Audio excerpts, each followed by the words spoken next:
He has also cited two decisions to urge that the persons for whom this petition is being espoused claim themselves to be purchasers and bearing a few sale deeds. Most of the purchases have been made after the notification under Section 4 of the 1994 Act. Therefore, they did not have any right, and as such, their acts cannot be espoused in view of the law laid down by this court.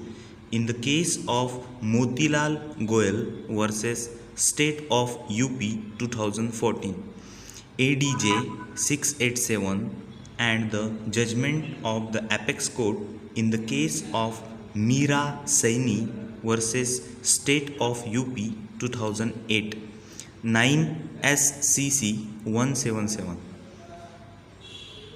He has then urged that since the petitioners have misrepresented facts before this court about their status and their entitlement to contest the acquisition proceedings, the same amounts to an abuse of process of court, and hence the writ petition deserves to be dismissed by this court.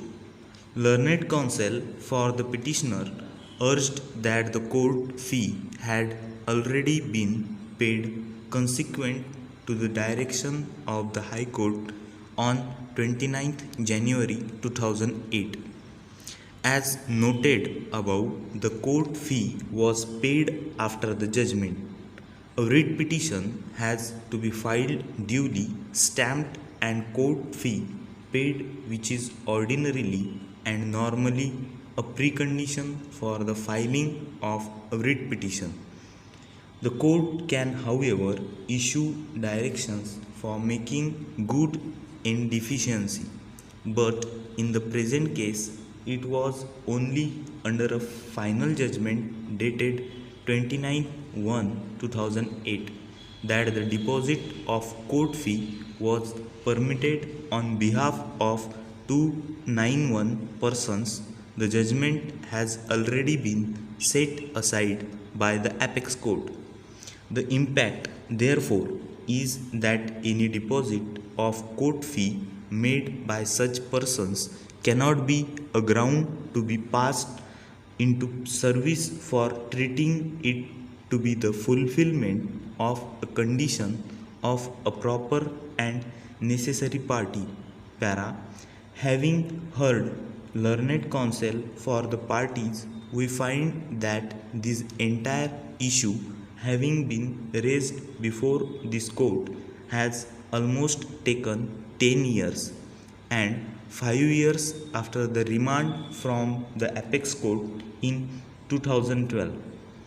During this period, no attempt has been made by any person claiming himself to be the purchaser of the land who may have filed any application for impleadment or for pursuing the writ petition.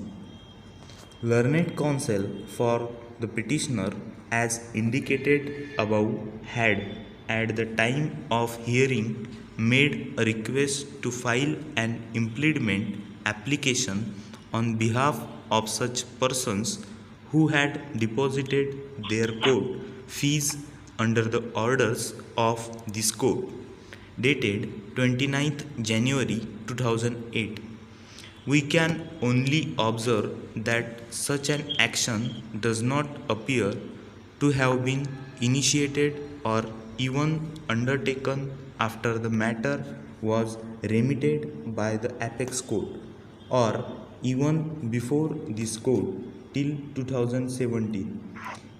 No purchaser or even the power of attorney holder through whom the sale deeds have been executed has come forward seeking hearing in this matter through any wakalatnama or application being filed, which could have been done keeping in view the provisions of Chapter 12. Rule 5A of the Allahabad High Court, Rule 1952.